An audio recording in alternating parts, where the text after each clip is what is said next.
Welcome back to the Pulse. And let's start from the police training school at Tesano in the Greater Accra region. That's where the electoral dispute over some constituencies in the eastern region is being resolved. Earlier, my colleague Sweetie Abochi visited the center and interacted with some of them. But let me cross over and go to my colleague James Aveji, who is there now and will bring us details of how that is coming up. Hello, James, good afternoon, and bring us up to speed on events.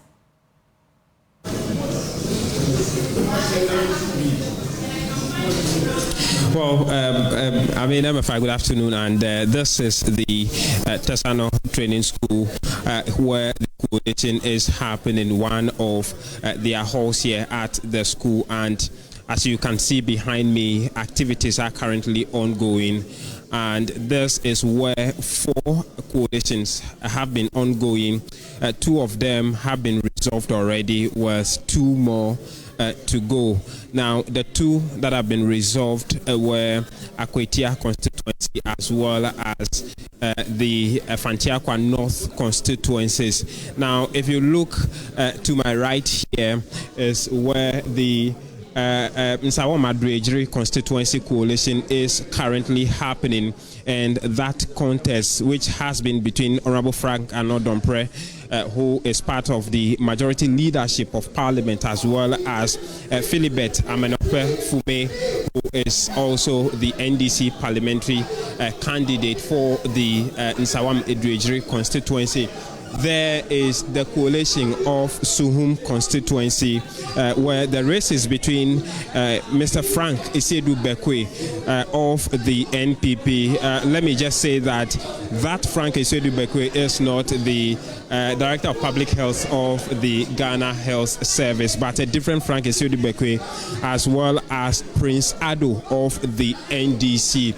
Now, you may be hearing some back and forth there. Just a while ago, the coalition for this particular constituency, which is the Suhum constituency, went on hold because after some polling stations have been collated, they went on break because they said there were challenges with some of the BVDs which have not been recorded on the pink sheet, and so they went to resolve that. Let me let you catch a feel of the discussion ongoing, and then I'll come back to give you some of the details.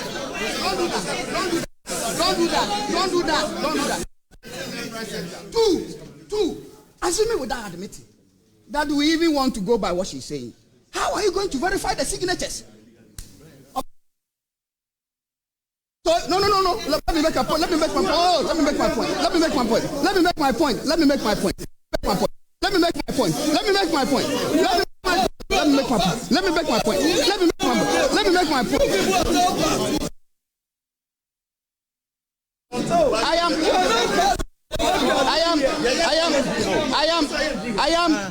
I am responding. I have said one. I am saying that one reason why everything that she has said is flawed and they cannot stand the test of law. Laws that is want to see. I want to. So by saying that.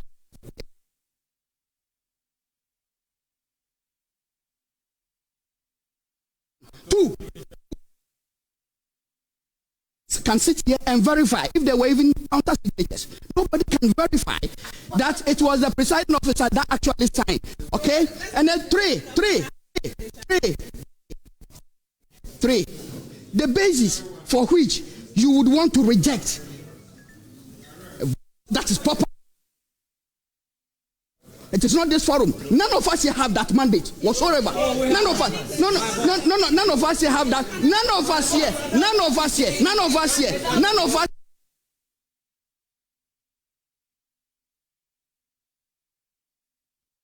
Master, relax with what you are saying. The fact that you can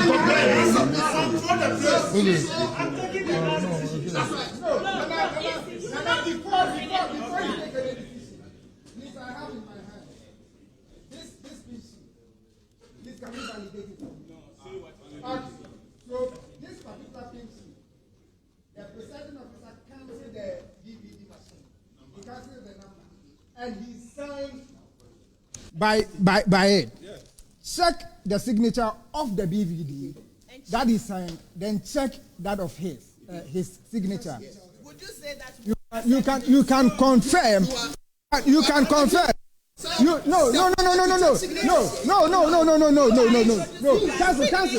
Cancel. You can per this. I can boldly say that is how they were trained. And any other thing aside this, we are going according to this. We are going because you want to give the Regina.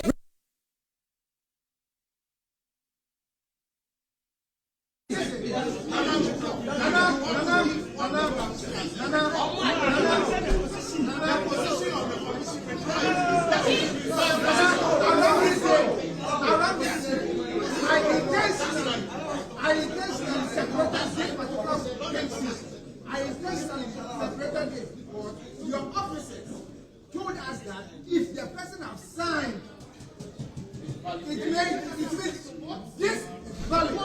That is why I intentionally separated it. Then we continue with the process. So because of that, the process halted for about 5 minutes for us to come to a consensus, and that is why I have this, which is quite different from the rest. So we are going according to what your officers have told us, and that is what we are going to do. Aside that, we are not taking anything.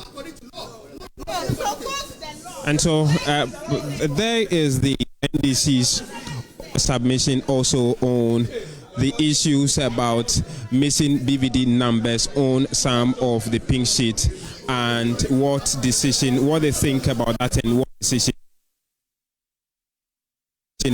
on this issue. Let me about the Suhum constituency that currently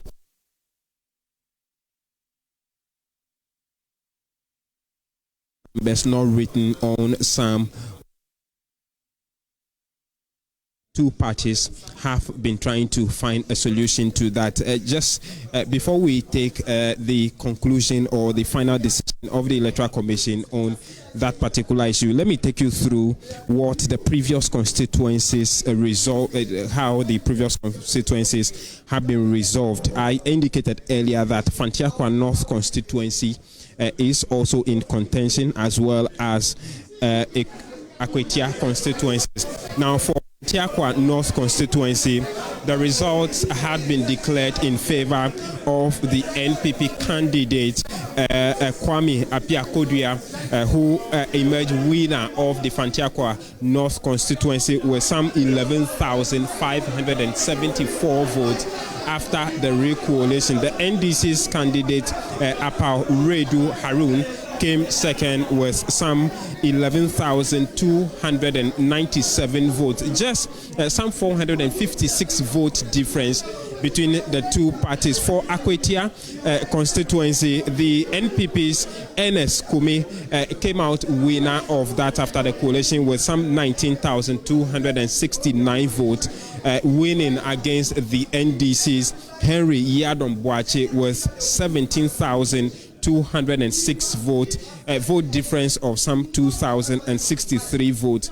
The NDC earlier, when I spoke to Mr. Peter Boama Otokuno, who is also leading the NDC team here, he indicates that they are rejecting the Akwetia constituency because they were not present when all of this happened.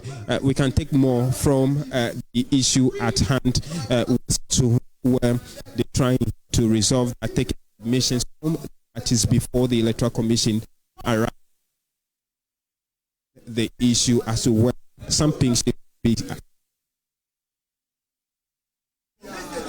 Listen, we are saying that. No, wait. We are saying that the code that they used to do, we are calling for.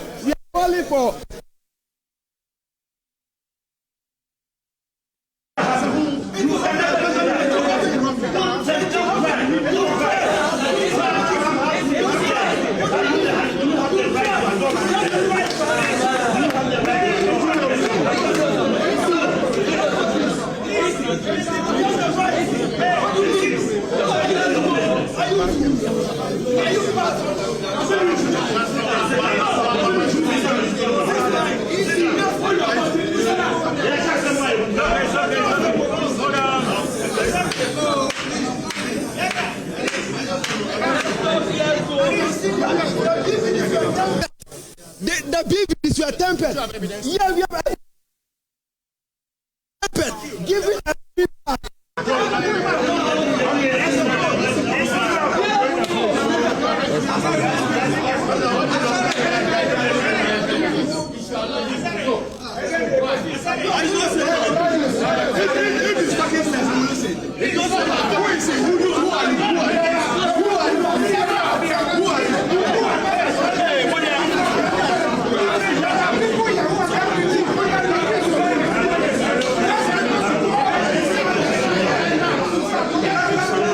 of chaos as far as some of these things are concerned, and so that's the situation here.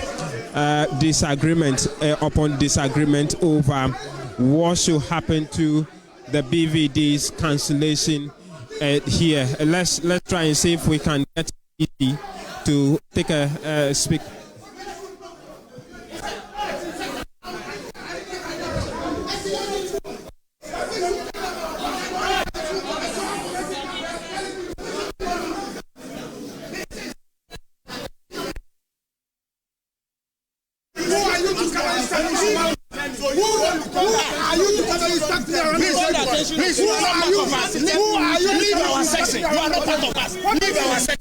Leave our section. With due respect, you are not part of us. You are not part of us. You are not supposed to be here. Go away. Go away. You are not supposed to be here. Go to. Don't bring yourself. Director, this.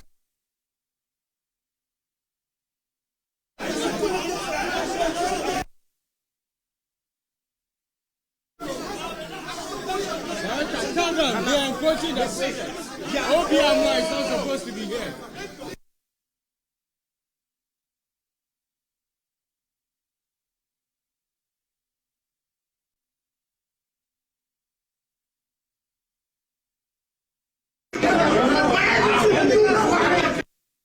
Take it out. Please, don't stand with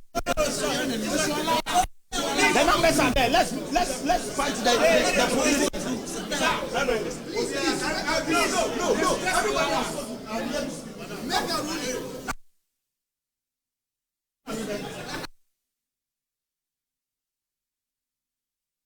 Yeah, but table we want to get try nipa dodo a say table. Oh, let me talk. Oh. Nipa dodo say etra omo say wa. Mr. Say if you are not mandated to be at this table, please excuse us.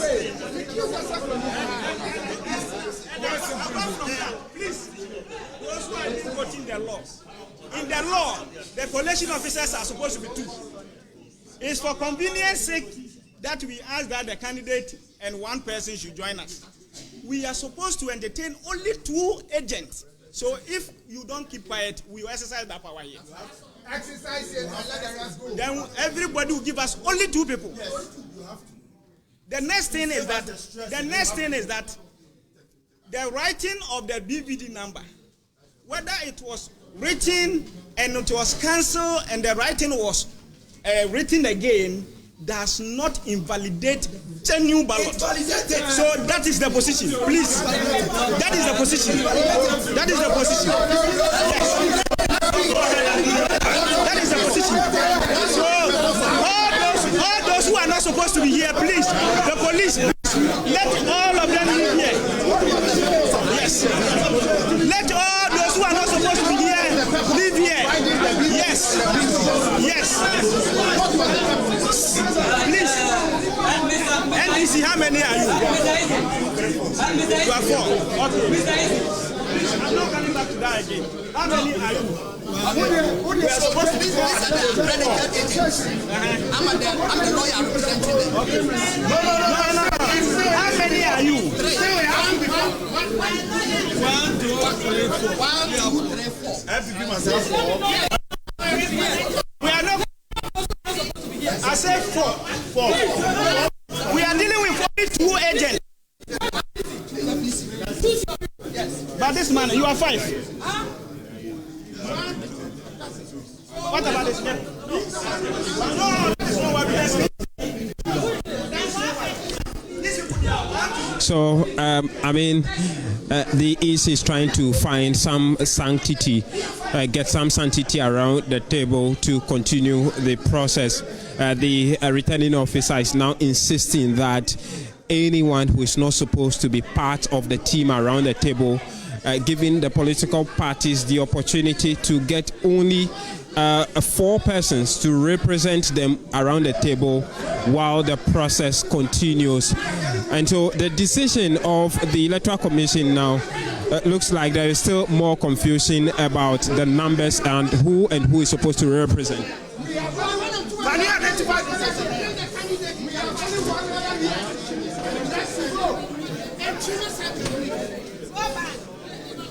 So the police are currently escorting a number of persons who are not supposed to be part of the team of the political party agents to monitor the process out of the coalition area so that the process can continue. So on the issue of the numbers of BVDs written on the pink sheet, the EC has taken a final decision that the BVD numbers indicating of the BVD numbers on the pink sheet does not have anything to do with the figure so far as the returning officer can identify his signature on it and authenticate the numbers on the figure that this is a pink sheet he or she has signed. They will go ahead to use those pink sheets and collate them for the final result. And so that's the decision now, and they will be proceeding with that moving forward.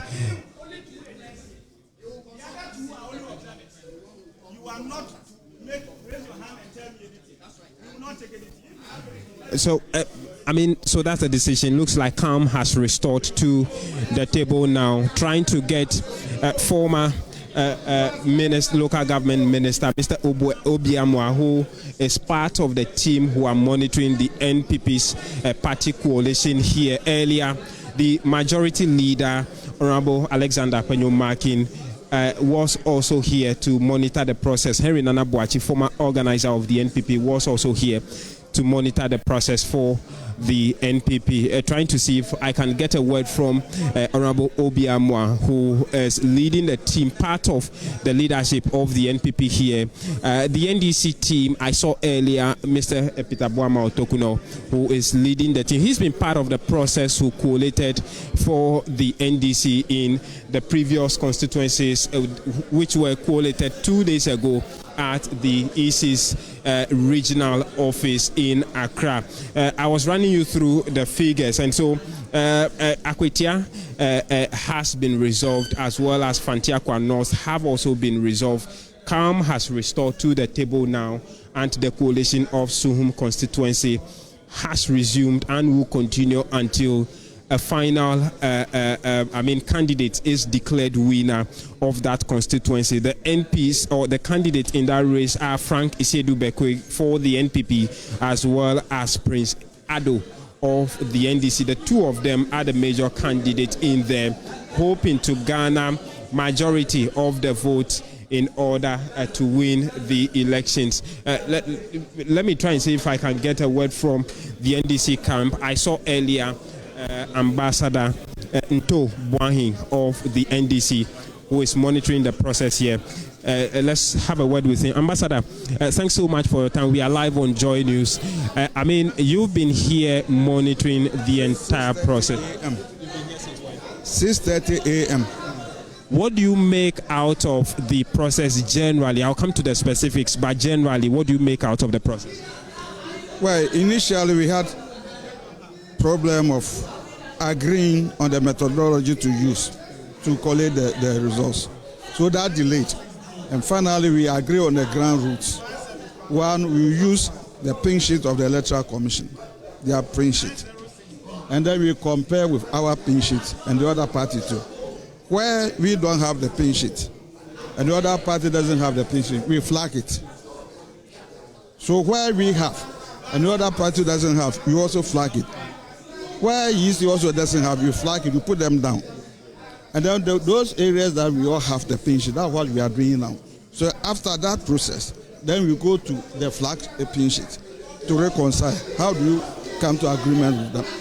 Yes. So far, 2 of the constituencies have been completed, Akwetia as well as Fantiakwa North. You have lost those 2 to the NPP. Looking at the process, was it a fair process to you? No, I was not privy to that. Yeah, I have been stuck to Ekwapim South, in Sawan Adrejiri. Yeah, so I'm not privy to whatever happened there. With what you've collated so far at Nsawam Adrejiri, what is it looking like for you? There's no clear cut. The figures that we are churning out, that's why we are all sitting there. There's no clear cut winner now. You are hopeful your candidate will carry the day? Definitely. Philibert will carry the day? Yes.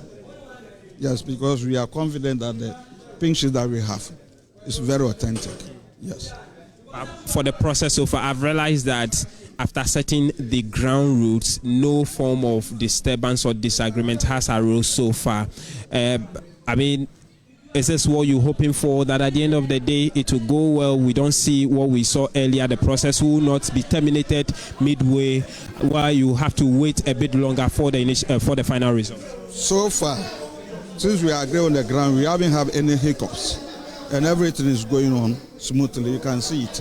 We are all seated talking, and then the counting is going on. So far, there hasn't been any major hiccup that will stall the process. For those of my viewers who do not know you, introduce yourself. Ambassador William Ntobwany, former ambassador to Equatorial Guinea during President Mills' time, and then became presidential staffer under John Mahama's time. So you are a big man. Former PND secretary for Ekwapim South during Lawrence era, and I also assemblyman. Such a heavyweight monitoring the process. Why is this so important to you? Because I come from Nsawam Adrejiri, so I'm a son of the soil. So, and for the first time, if everything goes well, we are going to win the seat. It has never happened. But that's what I wanted to say, that this is traditionally, as you say in politics, an NPP seat. How are you going to snatch it from the NPP this time around? Well, what I'm saying is that the IT people have done the coalition. We have a system of doing it, and we are confident that the data that we have will carry the day. Thank you. It's a pleasure. That Ambassador Nto Bwahini, who is also monitoring the process. You see there in your shot the MP, incumbent MP, Honorable Frank Anodompre. I had earlier I wanted to speak to him, but he indicates that he would want to keenly observe the process to its latter conclusion before he's able to take his eyes off to give us some audience.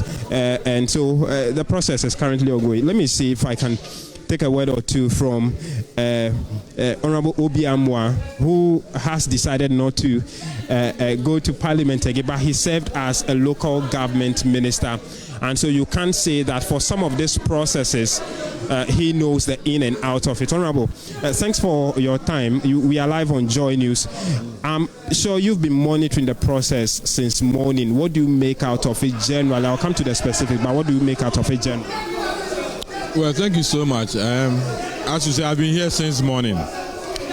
2 have been dealt with, 2 of the constituencies. That is Akwetia and Fantiakwa North.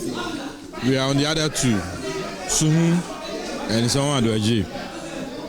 I would say that it's been fairly okay, except that sometimes the party reps, who may not even be agents, stretch it by trying to interpret the regulations in their own way, insisting on the fact that what the EC has said should not be the right thing.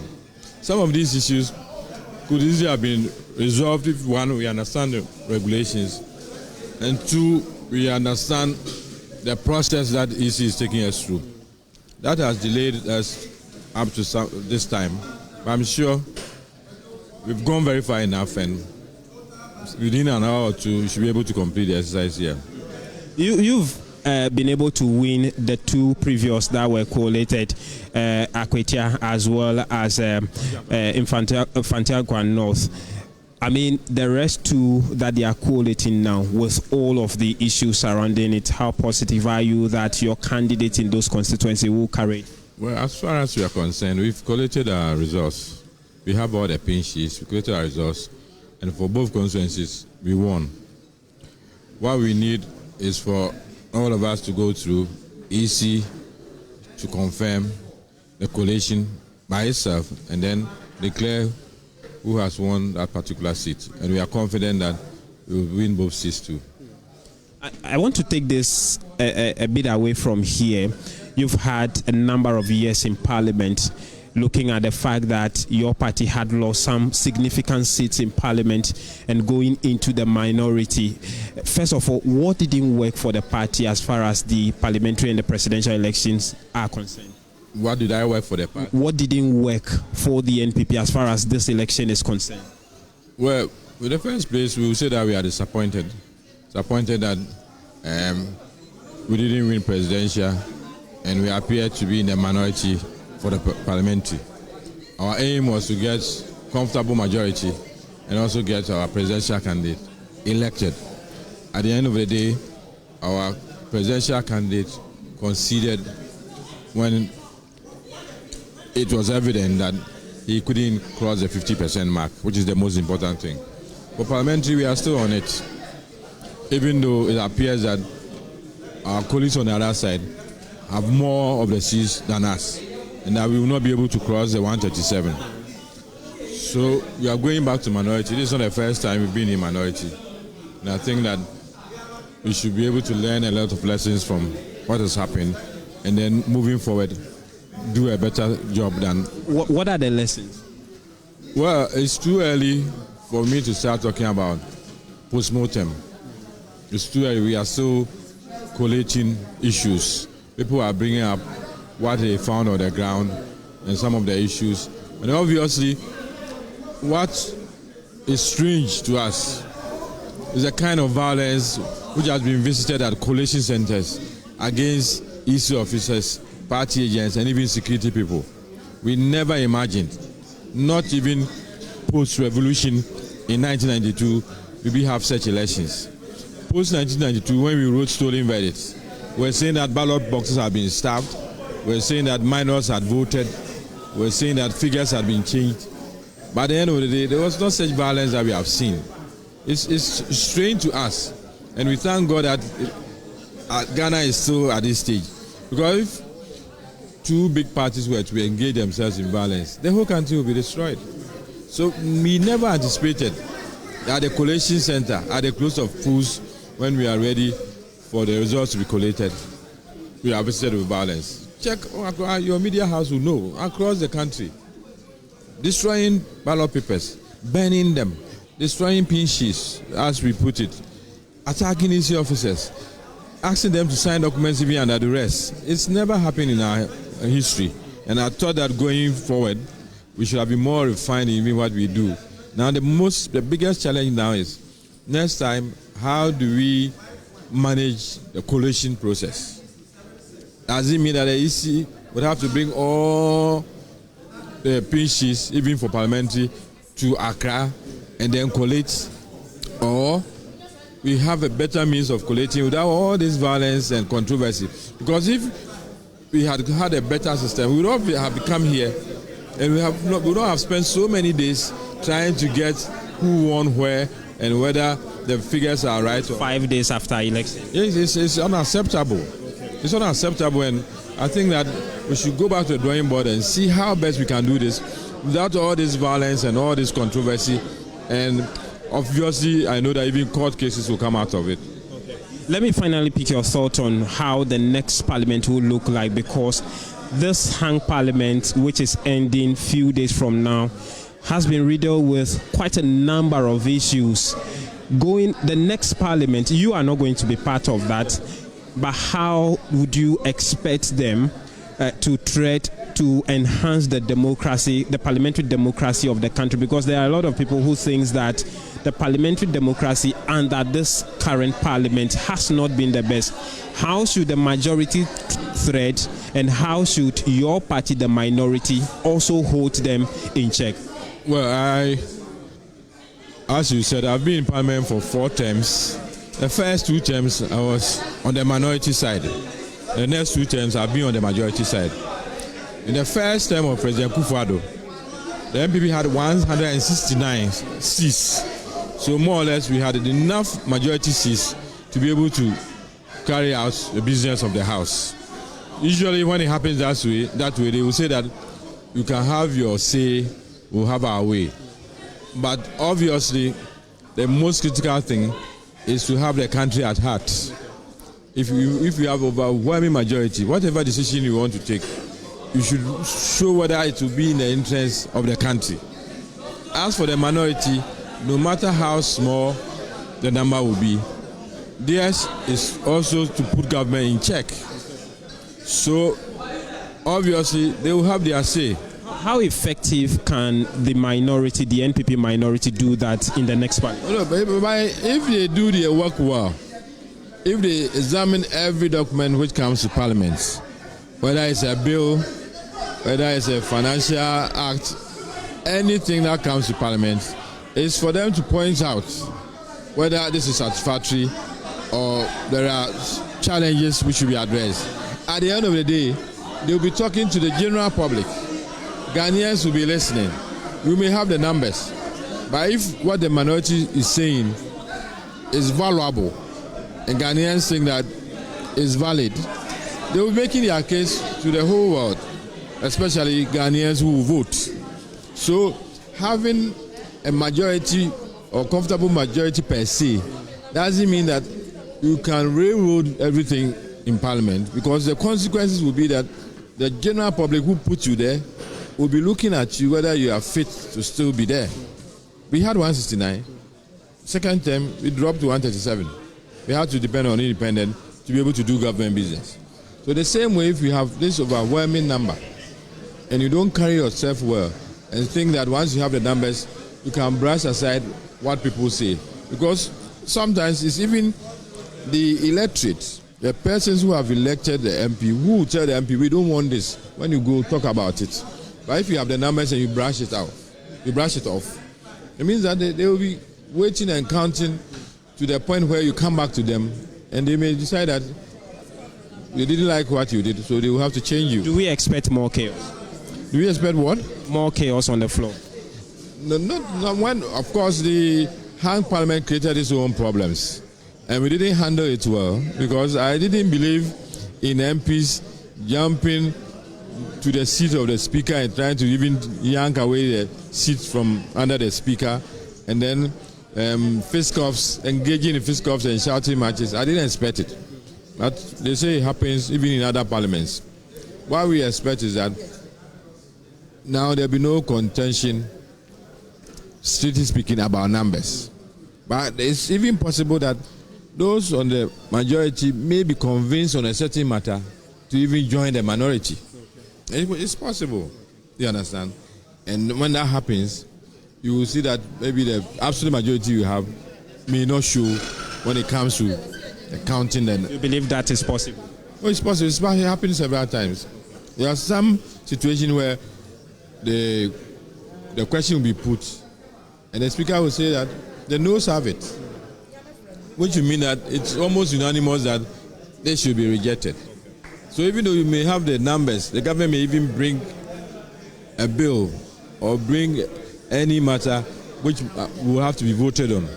If at the end of the day, the overwhelming number say that no, we don't accept this, we have to go with it, even though it will not happen often, because it's assumed that before the executive brings anything to the legislature, they would have sensitized the people, especially on their side, and would have consulted them so that they will not bring such a matter to Parliament for it to be rejected. But sometimes it gets done. The most critical thing is getting Parliament to work well for the benefit of the whole country and the electorate who put the MPs there. Thank you too. Thank you. Honorable Obi Amwa is a former local government minister and member of Parliament. I'm going. I'm still Minister of State at the Ministry of Local Government. Local, yes. Okay, and so that's a correction. Minister of State at the presidency in charge of the Ministry of Local Government and member of Parliament for Ekuapin South. He said he's looking forward to this particular parliament being less chaotic, and also expecting that the majority, the incoming majority, will not take advantage of the numbers to push through things that are not in the interest of this country. But the coalition, as you can see now, has resumed. All of the chaos have been addressed and proceedings are ongoing. Suhum constituency here resume now with the issues of BVD numbers have been resolved now. You go to the far left there, Nsawam Edwejiri constituency is currently also ongoing there. And so they are hopeful that within an hour or two, that process should conclude and we should get a winner between the two main political parties who are all over that. But before I come back to you, MFA, I must say that security arrangements are at its peak here. Right from the entrance of the training school has been barricaded with police officers in full charge of security issues. Party supporters have been relegated to the roadsides, the walls at the entrance of the school. And if you come in, you go through about 3 different checks all the way to the hall here where the collation is happening, including military officers also at different locations in the training school compound here for any eventuality and assistance to the Ghana Police Service. I see the director of CID also here monitoring processes, and so that's how it has been. Just key highlights before I let go. Fantiakwa North has been resolved. The NPP has carried that. Akwetia has also been resolved, and the NPP has carried that as well. What is left now is Suhum and Nsawam Edwejiri constituencies. We'll see how that also goes as well. MFA. So that's the situation here as we speak. Thank you so much, James Aveji. You're such a champion. Thank you for bringing us up to speed what's happening. And if you just joined us, this is the Pulse on the Joy News channel. And just an update that the coalition for the 4 constituencies that were in the Eastern region that were in dispute had earlier on been moved to Accra, the Tesano Police Training Center, where my colleague James Aveji has been bringing us updates. And if you must know, 2 out of those constituencies have been declared in favor of the NPP. So far, we have 2 more to go, and you're watching the Pulse. And moving away from that, because our man is there, we shall bring you more stories if there's any more development. But let me bring you the story.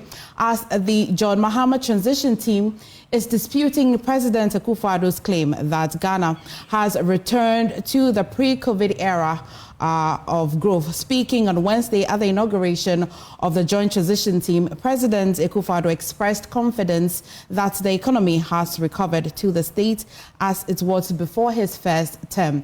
However, the John Mahama transition team disagrees, insisting that much work is needed to address the country's current economic challenges. Maxwell Agbagba has more in this report. Let me first of all welcome you very, very warmly. John Mahama was accompanied to the Jubilee House by the Vice President-elect Professor Nana Jane Opoku-Agyeman, co-chairperson Julius Deborah, and other members of the incoming government side of the transition. In his speech, President Akufo-Addo said for the first time Ghana has a female vice president. It is something the people must be proud of. He assured the president-elect of his full support and cooperation during this transitional period. I want particularly to congratulate our historic lady, the first female vice president in our history. To say, madam, well done, and all of us are wishing you the very best of luck. You've become a trailblazer for lots of women, and it's an important step that has been taken.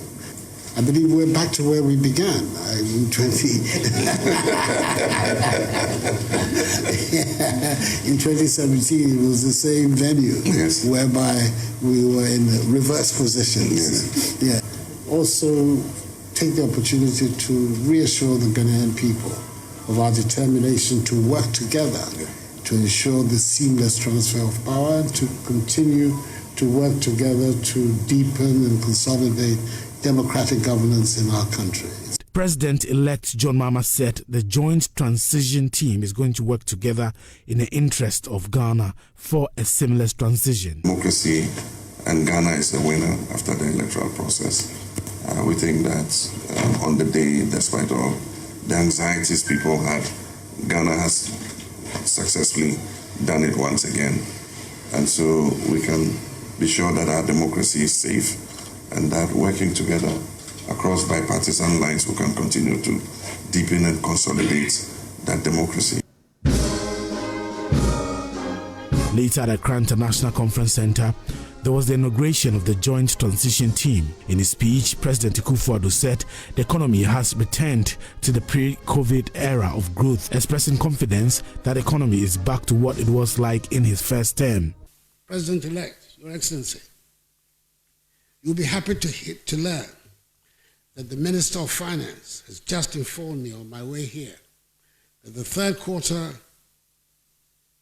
results of the economy has been established at a growth of 7.2%, making an average rate of the growth of the first 3 quarters at 6.3%. We are indeed back to the pre-COVID era of growth in my first term. But President-elect John Mahama seemingly disagreed with the president, urging the Joint Transition Team to work with a modest budget considering the current economic situation. We call on the transition team to work expeditiously and within a modest budget, given the prevailing economic circumstances, even though Mr. President seems to strike a very upbeat tone on recent numbers. I'm sure the transition team would establish that. Mr. President, you can count on my respect and cooperation during and even after this transition. We must demonstrate to the world that despite the adversity we face, Ghana remains the beacon of democracy in Africa. We pray that the members of the Joint Transitional Team will work within the confines of this law to fulfill the wishes of the Ghanaian people as expressed in the votes of 7th December 2024.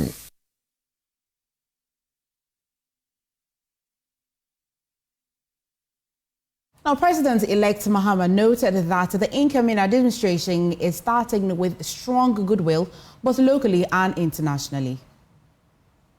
Would have. So far, things are going well. We, according to the Presidential Transition Act, inaugurated the Joint Transition Team yesterday, and Mr. Deborah is one of the co-chairs. And so myself and President Akufo-Addo would be sitting in reserve to meet with the team anytime there are issues that need to be dealt with at our level. But so far things are going well, and we're happy for the support that our international partners have shown.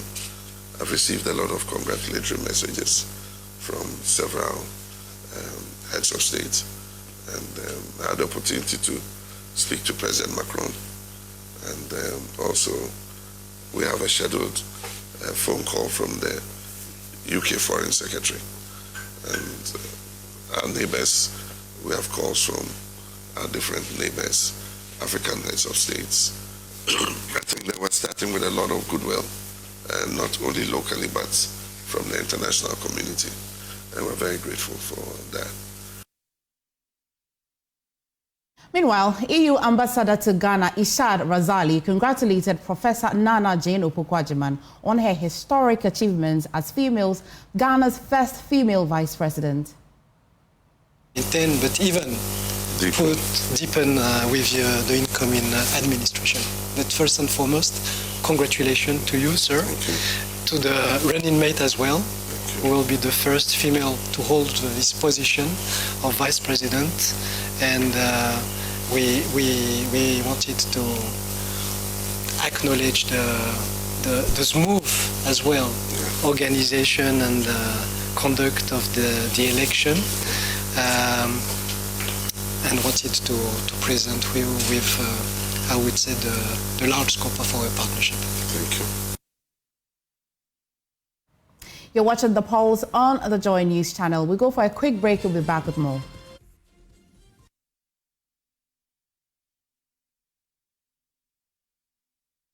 Welcome back to the polls. Now, just yesterday, the president at the inauguration of the Joint Transition Team was touting that the economy was back to the point when he received or when he took over from the then administration, and that is quite better. The president-elect also, prior to being elected, also made some great and gargantuan promises touting how he was going to improve the economy.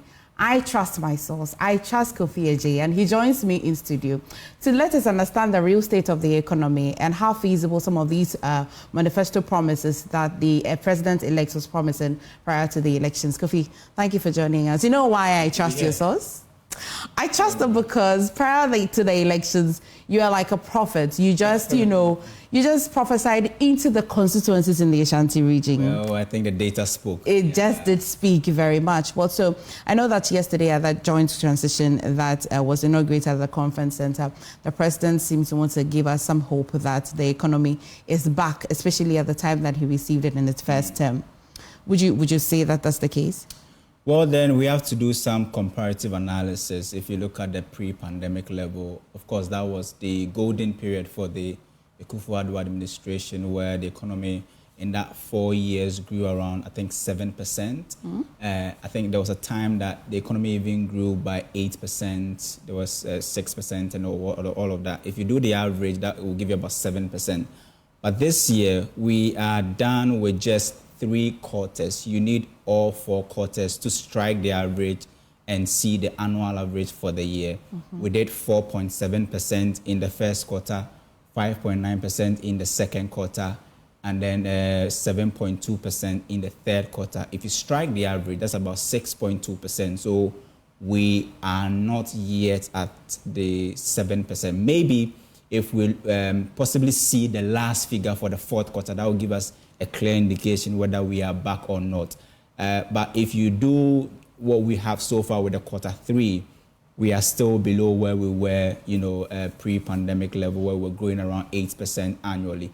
We are still waiting for the quarter 4 data. Mm-hmm. Quarter 4 data will give us a clear indication the level that the Ghanaian economy is at the moment. But I would say that it is maybe it's too soon to actually gauge, since we do not have the last data for the fourth quarter. Perfect. We'll definitely wait for that quarter. How about we start with a focus on John Mahama and his promises? Let's focus on that one, under the economy. But, I mean, definitely you will know that the economy was one of the main reasons why Ghanaians went out to vote, and the main reason why the Akufo-Addo administration or the MPP could not break the 8. Because if you look at all the surveys that were done, and the prediction analysis and all of that, you could see that the economy was the key thing, that people wanted to see change. People wanted jobs, people wanted inflation to be down, people wanted the cities to be stable.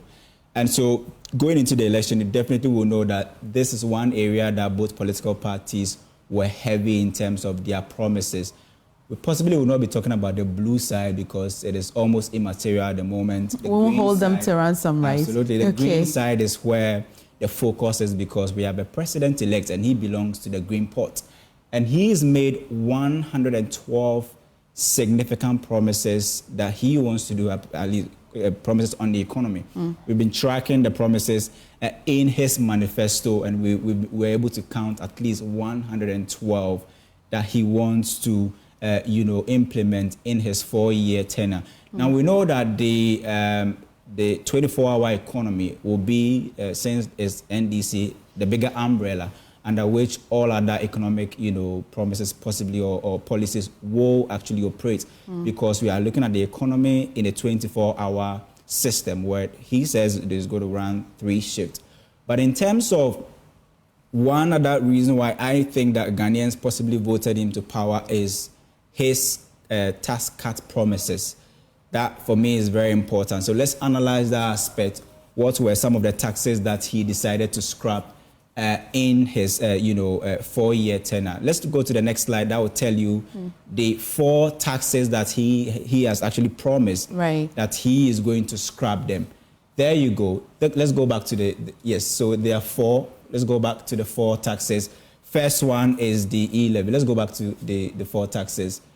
E-levy is one of them, the COVID-19 levy, betting tax, and, the emission tax. If we can open for our viewers to see. This is very small, so if you can broaden it for our viewers to see even down there.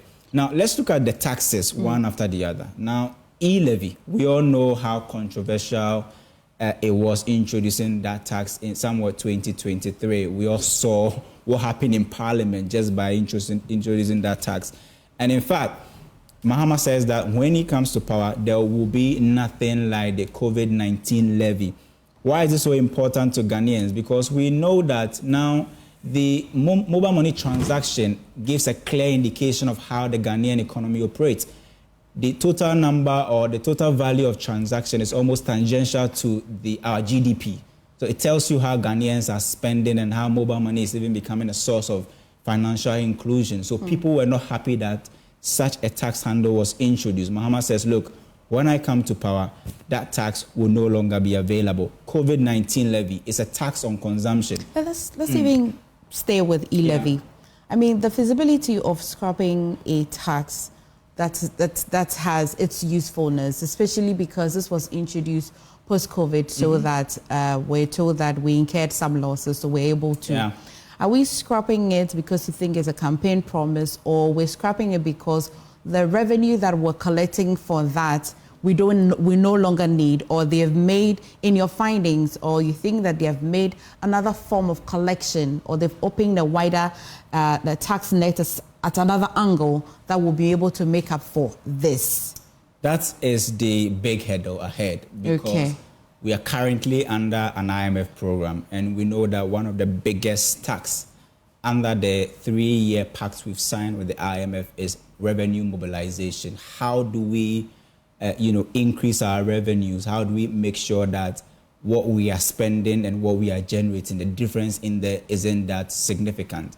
Now, you asked a very important question about the opportunity cost. If you are going to scrap all of these 4 taxes, what is the opportunity cost? Now, let's go to the next slide. That will tell you the opportunity cost that you just asked. That will quantify the 4 taxes. So, for instance, let's look at even the 3, because the emission levy just came in on stream not long ago. So let's look at the 3 that already exist, right?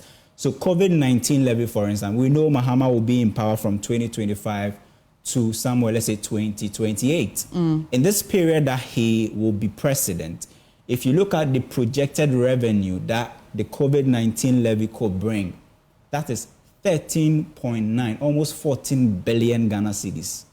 So it means that if Mahama says that, look, I'm going to cancel or scrap COVID-19 levy, then it means he's willing and ready to forgo 14 billion Ghana cedis.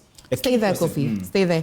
Before or prior to the introduction of the e-levy, the NPP made a projection as to how much they're hoping to collect or how much they're hoping to make if this e-levy is implemented. At some point along the line, they said that we have not been able to meet that expectation or that threshold. Maybe the real intention or maybe the real purpose for that revenue collection we're unable to meet anyway. And so even if he loses, how much amount are you talking about? 14? For e-levy only? For e-levy. E-levy, that's e-levy. That's e-levy. When e-levy was being brought on stream, the projection was that it should give us $7 billion every year. Yes. And we saw the politicians or the incumbent making a lot of, saying that, let's pass this levy because it's going to solve a number of, our problems. That was a time that the government was in denial that they could solve the country's economic quagmire using domestic means. But after bringing on board the e-levy, one thing they realized was that this levy is not bringing in the amount we were trying to get. If you study the data well, since e-levy was introduced, the average inflow has been around $400 million instead of $7 billion. Sorry, 7 billion Ghana cedis. Okay. 300 million Ghana cedis compared to 7 billion Ghana cedis. There's a huge difference.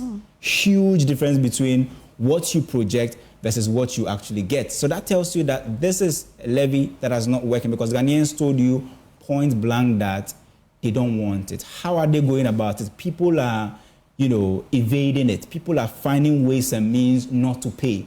So the mobile money data that is being put out by the Bank of Ghana will tell you that the value of transaction is going up, but e-levy isn't, because people are finding ways and means that if I want to send money to MFA, I won't send money to you. I won't do the transaction for e-levy to be deducted. What I will tell you is that go to the vendor, allow cash out. I will allow cash out at my end. Just mention my number. I will allow the cash out. You take out the money, and that is it. There's no need for me to transfer the money. In that sense, e-levy has been bypassed. And so Ghanaians were very categorical that they didn't want that tax handle. If you look at it from the fact that even within, let's say, 4 years or 3.5 years, the projection is within 8.27 billion. That tells you that the annual projection of 7 billion is woefully being underestimated in this, estimation that we are even doing. Okay. That give or take, if we hold all other factors constant, maximum we should get about $8.3 billion cedis from the e-levy. That tells you that e-levy in 4 years, it's just a little bit above what we projected that we'll get in just in a year. So that tells you that the levy isn't really performing well. Another one for me... Did you finish with the COVID? I'm sorry, I took you away from the COVID. You can go back to COVID. COVID-19, Ghanaians are saying that, look, we are done with COVID-19. And if you are somebody who, I know you go to the mall a lot, so everything you buy at the mall, there's COVID-19 levy. And Ghanaians have complained about how even the VAT is calculated in the country, where sometimes you have tax handles that are being considered as just the original price. And after they add those 3 taxes, Get Fund, COVID-19, I've forgotten the other one. But if Get Fund, COVID-19. Get Fund, COVID-19, and I think NHIL. These 3. Yeah. Let's say you bought an item worth 5 cedis. That's also 2.5, NHIL, and then the Get Fund 2.5. This one is 1.10. Okay. So they'll calculate all of these 3 tax handles and add it to your original cost of 5 cedis before VAT will be charged. And Ghanaians are simply not happy with this computation going on across malls in the country. And for some reason, the VAT seems to be pushed on the final consumer. Yes. In fact, if you look at the tax handles or the tax component of our revenue, VAT is the biggest component. In years that we are not able to get more from the value-added tax, we tend to suffer in terms of meeting our revenue generation or target. That means that if you are taking away COVID-19 levy, VAT estimation isn't going to be at the level where it used to be. So you'll be expecting less from VAT. What is the opportunity cost and what is the next best alternative that Mahama is bringing on board?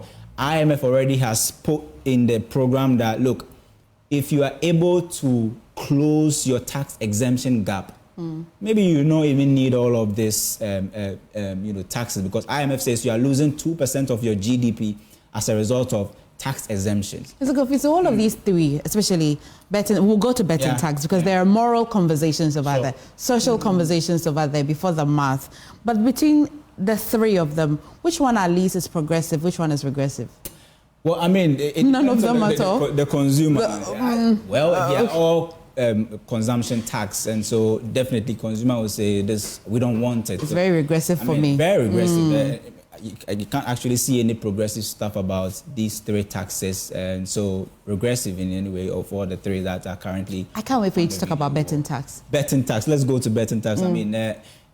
Those who are in it don't want it to be called betting. They want to be called investment, because they look at the terms and conditions in there. It's just like forest. Are the variables the same? If you entered a bank? If people say that if you don't find anything wrong with forest trading, then you shouldn't find anything wrong with soccer betting or any betting. But the key thing here is that if you look at betting and other games of chance, when government was introducing that 10% withholding tax on your earnings, their aim is that if you add lottery and other games of chance and betting, they should get about 5.1 billion Ghana cedis from this tax handle. Now they are saying that, look, this will go away. And I think just about 2 or 3 days ago, I saw a tweet that the betting tax was not applicable anymore. People were cashing out, and then there was no betting tax being deducted, and then they were surprised. I don't know if it's been made official, but that was what's trending on Twitter about 2 days ago. That'll be strange. Exactly. Yeah, today I also was overheard somebody saying that, well, if you did a mobile money transaction now, you're likely not to see that. Really? Yeah, but that's strange because this has to be triggered in Parliament, and it has to be the next Parliament. Yeah. And then I mean, what I saw evidence was the betting one. Somebody showed me a slip, or somebody showed me a withdrawal slip, and it was stated categorically that there's no, such tax there. I don't know if it's been reverted, but that was what was going on somewhere.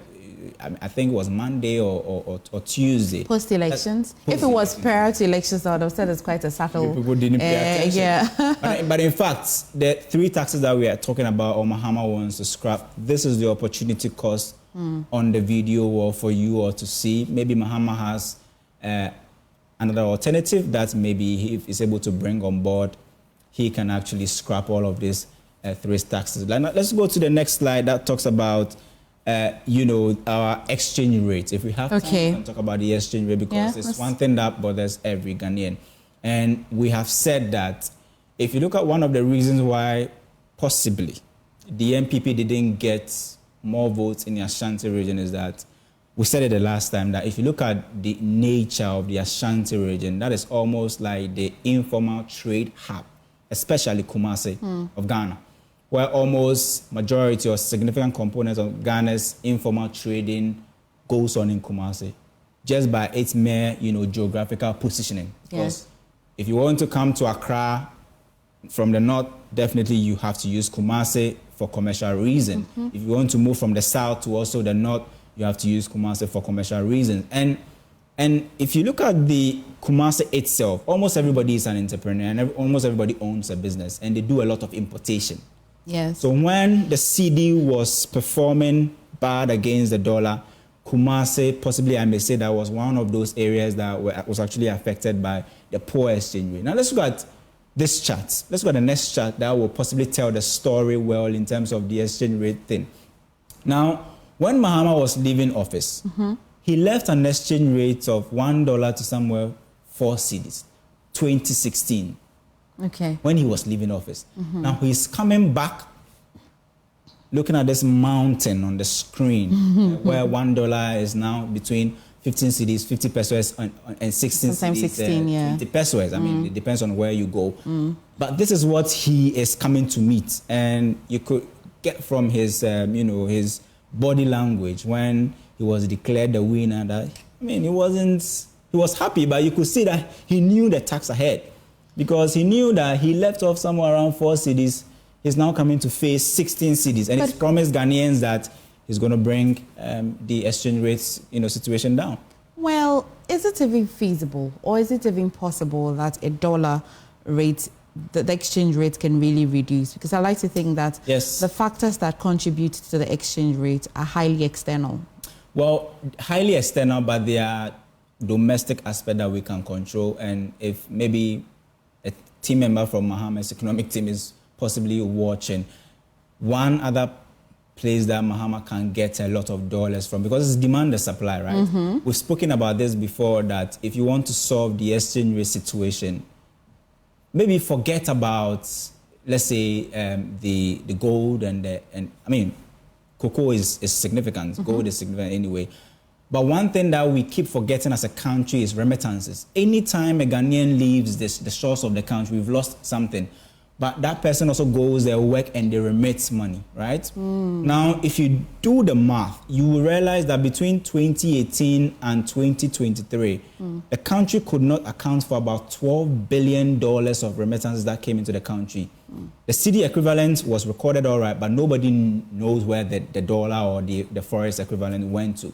If we are able to tackle it like the way Bangladesh and other countries like Nigeria are even now introducing diaspora bonds and are cracking down on fintechs, definitely you will get a lot of money from remittances. Okay. And we all know what has happened to cocoa, so we shouldn't be expecting much from cocoa anytime soon. We all know how much. But the Nigerian population that is outside of Nigeria is quite large. It's quite large. So their remittances would be a lot higher. But I mean, when it's coming back to fall into a bigger economy. So if you do the ratio, it's almost the same. Right. So even if we are able to get 2 billion coming into our economy is still very huge.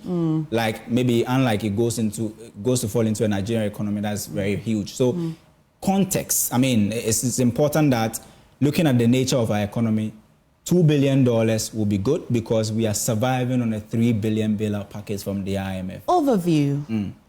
Say the NDC government decides to want to do everything economically perfect or near perfect. What's the most feasible rate they can reduce the dollar rate to? Well, I mean, I think that this demands a lot of actuarial study and then also how factoring in external factors, because you made that important, point there that there are external factors. But I'm happy that at the moment we should be benefiting from the rate cuts we are seeing from the U.S. The U.S. on 2 consecutive occasions have decided to cut their rate. That's beneficial to us because more dollars will be made available for supply. But domestically, it depends on how we are able to crystallize the revenue inflows from cocoa, gold, oil, and how we are going to bring down significantly import bills. Because one big hurdle that Mahama will face will be 1, the energy sector, and 2, the ballooning import bills. Because this year we are estimating that we could end the year with an import bill of about $18 billion. If you add all the forest inflows the country is getting, and you compare our import bills alone, that tells you why we always and all the time will have to be suffering these fluctuations in the exchange rate space. If we're able to bring down, Mahama is able to bring down the import bill to a very significant level, is able to crystallize on revenue inflows from our commodities, tackle the leakages in the remittance space, definitely we could see the exchange rate coming down significantly. Do you have any other slide to this one? Yes, we do. And definitely you can't talk about exchange rate without talking about debt, right? Yeah. I mean, Mahama says that if you see sinking fund, the first name that comes to mind is Setekpe. So the key question is Mahama going to bring back Setekpe as his finance minister? Because many say he's been there before. He was the main guy who was able to negotiate for $980 million IMF program in 2015, 2016. Is Mahama going to bring him back? He was the one who introduced all of these buffers. I mean, in terms of the sinking fund, introducing, ESLA and all of those things. People say that, I mean, that was Setekpe. And now I have nostalgic feelings about some words that I heard some years ago. Okay. Yeah. So, I mean, definitely you can't talk about exchange rate without talking about the debt.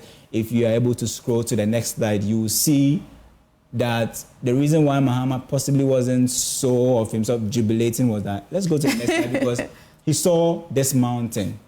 Look at that. This is our debt stock at the moment. 761.2 billion Ghana cedis.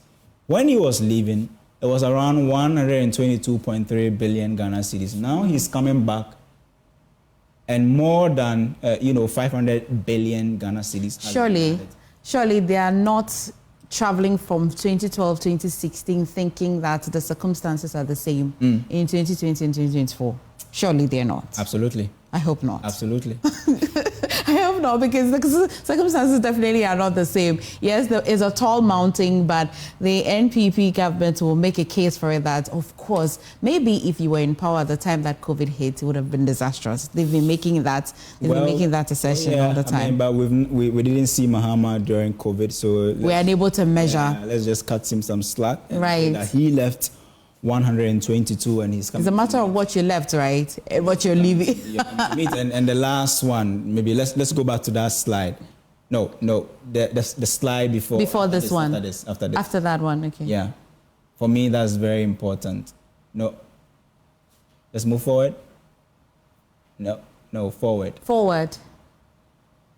That slide talks about the Eurobond burden, and for me, it's very important because you spoke a lot about external, this slide, external factors, and it will be good to talk about the Eurobonds. Yeah, so.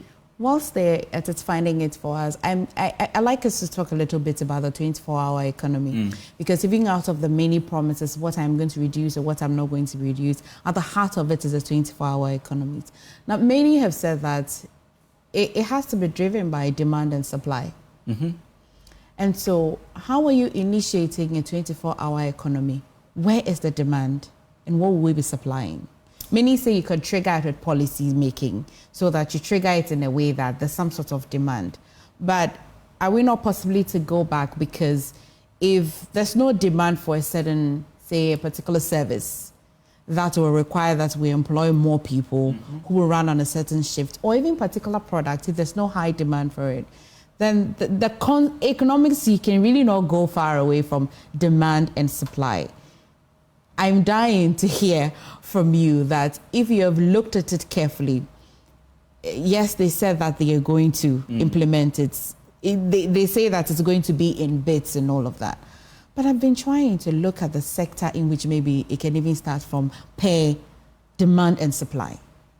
Well, if I'm Ghanaian, the first, 24-hour economy, which many will argue that it's already in full force, is purchasing of utilities. Prepaid. You get it almost all the time. Yeah, some will argue that it's already available. But if you look at the grandfathers of 24-hour economy, you cannot mention without mentioning, talking about New York, right? New York is one of the cities that it never sleeps. Never sleeps. And how do they run their 24-hour economy? It's not everything that is 24 hours. It depends on, just like you said, demand and supply. And so that's why President Mahama says that it's not a policy that they'll just roll out and everything start working. It will be staggered. It will be in stages. But for me, one important aspect, if we are going to run a 24-hour economy, there are certain indicators that must work. New York, for instance, you don't go to New York and you have light outs. Or you wake up and then, you don't have internet. These two things, indicators must work almost all the time. And for me, the biggest factor or the biggest thing that will determine how far we'll go with the 24-hour economy is energy. Okay. Right? If we are able to keep the lights on, that is when we can have a 24-hour economy. Because the natural nature is that we have day and night. And so if you want to have a daytime economy during night, you need what? You need light. And currently, and in fact, it was the same Mahama that changed the energy mix of this country from one that was heavily dependent on hydro to one that now embraces more thermal. It's about 60% thermal energy. That means that every year you need about $1 billion to purchase gas or fuel. And we've seen how that has been a problem this year. So if you're going to run a 24-hour economy, it simply means that you need more money to buy gas, because you need your IPPs to operate. Yeah. You need about $2 billion, $3 billion to buy gas almost every year. Are we going to have that money ready to buy the gas? And today you heard on the midday news that, just because WAPCO says they are doing maintenance, about 7 plants are not operating at the moment, and we could have Doomso at the corner because 7 plants are not operating, and we've lost about more than 1,000 megawatts of power that we have to share at the moment. And so for me, the bedrock of a proper 24-hour or a functional 24-hour economy actually stands on a functioning energy. And if Mahama is able to green check the energy, 24-hour economy will follow, demand will follow, and supply will also follow as well. Well, 7th January is just around the corner. Absolutely. Right after Christmas, we'll get ready to see how the economy will start in full force. Thank you so much, Kofi Ajay. Thank you. Hopefully, I just might see you tomorrow. Just maybe. Yeah. Just maybe. See you tomorrow. Guys, in a surprising turn of events, the presidential and parliamentary elections proceeded successfully in the Bawku Central constituency of the Upper East region, contrary to many expectations that there will be violence due to the long-standing chieftaincy conflicts there. This calm came as a relief to residents, election observers, and Ghanaians as a whole. Upper East region correspondent Albert Sorry covered the election in the volatile area and has filed this report. Well, I've got my colleague joining me. Hi, Albert. Thank you for joining us. And so I know that you covered it from the beginning, the pre, during, and even the post.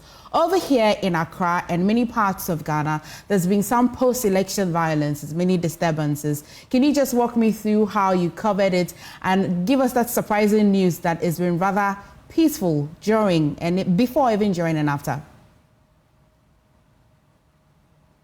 Yes, MFA. So it's something that surprised many people because Bawku was in a state of some sort of turmoil just before the elections. And so many people had anticipated that we would face some difficult situation there, a situation that maybe even security agencies may find very difficult to control. It turns out that everything went so peacefully that many people found it to be very surprising. The signals we picked up were that there were a lot of dialogues held between the political parties, security agencies, and other stakeholders some 3 days before the election. And so that contributed to the calm that we witnessed in Boko on the eve of the election and election day proper. We didn't witness any unfortunate incident or any sort of violence. Well, Albert, thank you so much. But that will be all for the polls. However, before I go, I will leave you with this extensive report filed by my colleague Albert Sorry on the Boko elections, a rather interesting one. Please stay and thank you for watching the polls. As a journalist covering the 2024 election in the Boko Central constituency, I faced firsthand the tension that still lingers there. On the eve of the election, in the company of a fellow journalist, I joined local voters in seeking police escort to ensure safe passage into the volatile area which has been engulfed in an inter-ethnic chieftaincy conflict for decades now. At the regional police headquarters in Bolgatanga, I found many voters stranded, unable to find buses willing to make the journey due to safety concerns and the rigorous screening processes the security agencies had to take them through. We took it upon ourselves to do this organization. And now because of the security situation, they need to search your bags and then search your wares before you can now load them in the truck. So Bolga has become the conversion point for all natives of Boku Township who are going to Boku, for everything to be searched before you can board. And now due to that security situation too, most of the buses or the market trucks are not willing to go. So everything is now being dumped here. We have been stranded here for days in struggling to get transportation to go home and vote. A lot of people have been sleeping here. Myself, I've been here for about 24 hours now, but there are people who have been here for days just looking for means of transportation. It is very difficult and that thing is very painful, as if we are not human beings. Some of the voters managed to arrange their transportation and journey in groups to Boko, escorted by police patrols. But hundreds more were anxiously waiting and getting apprehensive. Traveling to Boko, and you are a man, come here. And a woman, go here. Upper East Regional Police Commander DCOP Raymond Adufiem had to step in and address the anxious voters. Have you heard me? If you are going and you make noise or you try to show colors of your various parties and you have problems on the way, our men in the armor cars are protected. But when the bullet gets you, we cannot save you. We can shoot back at that person, but we cannot prevent the bullet from coming to you. So when they are screening you, commit yourself for them to screen you fast and put you in the cars. Fortunately for me and my friend, a team of police officers deployed to Boko were about to leave. So the Regional Police Special Operations Office directed that we move with them. 3 police officers joined us in my car while the rest of their team drove behind us. We made our way to Boko, the air tense with some fear and anxiety, but the sight of uniformed officers provided some reassurance. We arrived in Boko less than 1 hour before the curfew time of 6 p.m. and proceeded to the police station where the officers were to report to duty. We were introduced to officers here who assured us that driving to our hotel was safe. Nothing in the Boko town was unusual as we drove to the hotel. Curfew time was fast approaching, but the streets were still busy with the movement of people. We took the chance to gauge the mood ahead of the elections the next day by speaking to a few youths in the town. We want a peaceful election. The fact that Boku is not stable, there's tension in town, and then this evening we saw a lot of military men inside. They came to town, so I'm sure with that the town will be stable for us to vote. Though there is a security threat, so due to one or two reasons, but upon all that, people will definitely come out their numbers to vote. Because looking at 3 days today, the situation is now a bit calm. We then proceeded to our hotel just in time for the curfew hour. It is believed that the factions in the Boko conflict are aligned with the NPP and NDC, and so there were rumors that they may try to scare each other ahead of election day by firing guns at night. But none of this happened. The town was quiet throughout the night. The morning of election day, between 6 and 7 a.m., we arrive at the Boko Municipal Assembly where the office of the Electoral Commission is located. Electoral Commission officials were busy transporting ballot boxes and other election materials to various polling stations. The Deputy Constituency Returning Officer, Hassan Dan, told Joy News that the transportation of the election materials had begun the previous night. Yesterday, the distance places, that is where our challenge is, Mognori and then Misga. So we have deployed those ones yesterday in the night. We met the security on 3 occasions. We told them that if we don't deploy early, then we are likely to start late. And so that exception is given to us as we are in the EC jackets, then that exception is given to us. So we have also told our officials that they should make sure that at least the jackets will be with them. That will be at least a pass for the curfew. We proceeded to visit some polling stations.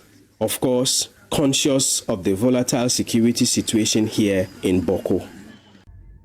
To move about in Boko, journalists like myself must know a few things about the conflict dynamics in this town.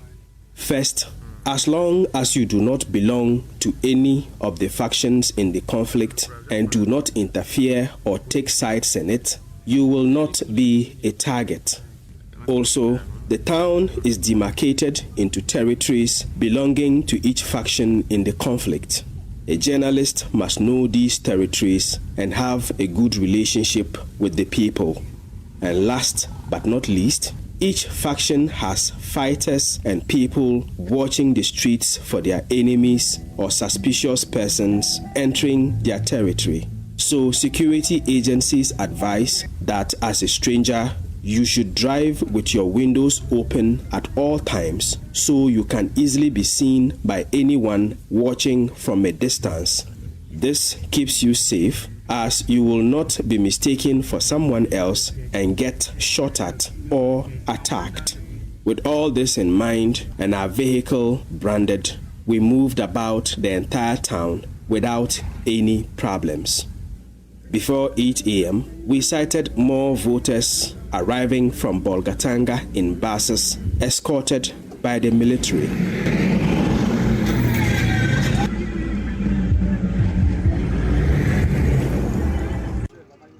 The transportation of election materials to some polling stations here in the Boko constituency had delayed mainly due to the security protocols involved. Therefore, voting started a bit late at some of the polling stations. At the Methodist Primary School polling station, we met voters in a queue. but no Electoral Commission officials were present at almost 9 a.m. We were told that the EC officials had set up for voting to begin, but were instructed by an unknown person to pack up and go to the Boko prisons nearby for qualified prisoners to cast their votes first. This angered the waiting voters at this polling station. Yeah, they set everything. They move it into the prisons for the prisoners to exercise their franchise. But we have thought they should have used something, some method different. By bringing the prisoners out to vote, that one should have been. The people here are more than the 18 prisoners inside. So it's making everybody frustrated. And I think it's not well planned. If it is well planned, at least they should have known what to do. I was here as early as 5 a.m., but I was much disappointed. As we speak now, no any EC officials here. We don't even know what is happening. Later, the EC officials returned.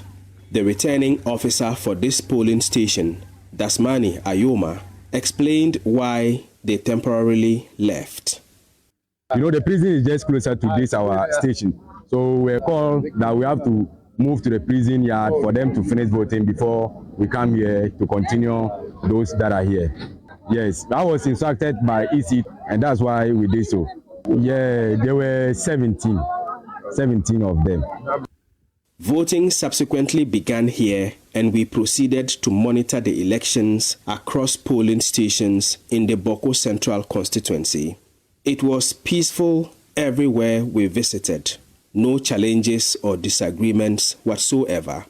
At about 11 a.m., we met the parliamentary candidate for the MPP, Paul Agobere Alale, who had just finished casting his vote at the Kokazule Primary School polling station. And it's peaceful. And I know across the other areas it's the same, because I have not received any report from any of the polling stations that there's some misunderstanding or whatever it is. So my hope is that by the end of the day, the declaration will be peaceful and Boko will move forward. As the polls drew closer to an end at 5 p.m., one thing was also on our minds: the curfew which was still in place in Boko beginning at 6 p.m. The protocols put in place were that at 5 p.m., voters in queues would still be allowed to vote, and by 6 p.m., which is the curfew time, if there were still voters in queues, the security personnel would provide protection for them to vote and go home. All other civilians were to go indoors at 6 p.m. However, persons who had accreditation to monitor or supervise the elections, such as the EC officials, polling station agents, the media, and other election observers, could stay and observe the counting of ballots at the polling stations, again under the protection of the security personnel.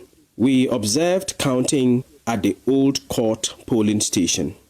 63, 64, 65, 66. This went on until about 7 p.m., and we decided to go and wait at the Boko Divisional Police Station, where we had been informed the Constituency Results Collation Center would be. Upon getting there, we were told to instead go to the office of the Electoral Commission located at the Boko Municipal Assembly. Voting has ended here in Boko Central constituency, and it's also curfew hours. We were initially told that the collation center was supposed to be at the police station. Now we are being told to move to the office of the Electoral Commission, which is located at the Boko Municipal Assembly. You see that some Electoral Commission officials in the company of security are going there. So we are just joining them to that place. We arrived there at about 8 p.m. and met EC officials protected by security personnel arriving with ballot boxes from various polling stations. Later, we learned that the ballot boxes were only to be received here before the results pink sheets were taken to the police station where the collation was to be done. Therefore, at about 10 p.m., we returned to the Boko Divisional Police Station. The collation of results was done in a hall inside the station with some police officers present. NPP 131, CPP 2, NDC 71. The process took all night, so we spent the night here. The next morning, the collation of election results for the Boko Central constituency continued until about 9 a.m. The Electoral Commission officials were ready to declare the election results. First, the presidential results. Mahmoud Bawumia, he had 13,384 valid votes. Daniel Augustus Latte Jr., he had 38 votes. Christiana Kobina Andrew, 26 votes. Kofi Akpalu, 17 votes. Mohamed Frimpong, 7 votes. Nana Akosia Frimpoma, 58 votes. John Dramani Mahama, 26,993 votes. Hassan Abdullahi Ayarga, 213 votes. Kofi Corentin, 6 votes. George Tum Barima Adu, 12 votes. Nana Kwame Bediako, 10 votes. Alan Kojo Kirmantin, 39 votes. And then the parliamentary election results. We have MPP Paul Gobre Alali having 3,855 votes. Mahama Ayarga of NDC, 25,350. Anaba Emmanuel of APC, he had 308 votes. The total valid votes is 29,513. Total rejected ballots is 6,277. Total vote cast, 35,790. By the results announced, I hereby declare Honorable Mahama Ayarga as the MP-elect for Boko Central constituency of the 2024 general, presidential, and parliamentary election. Thank you.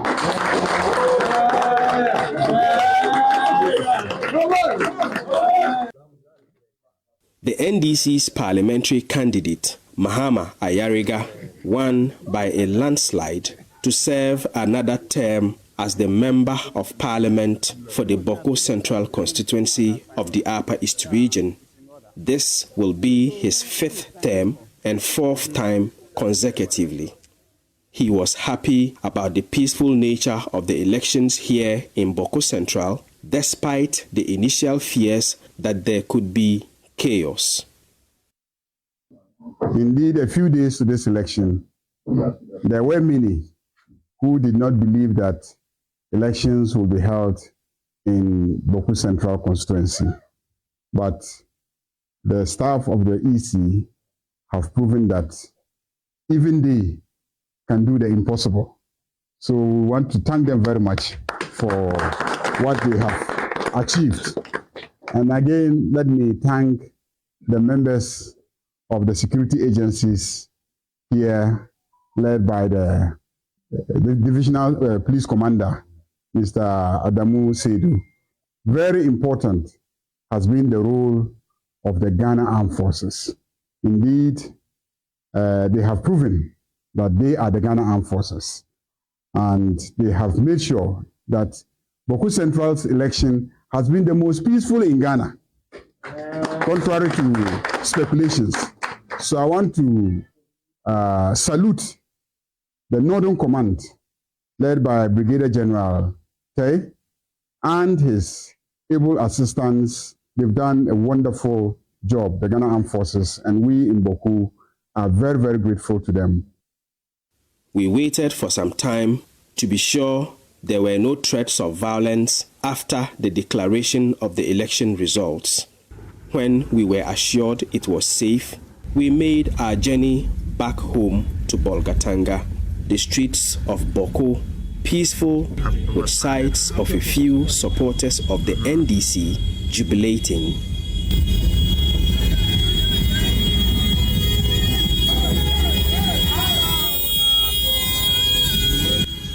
Reporting for Joy News, Albert Sorry, Boko Central Constituency.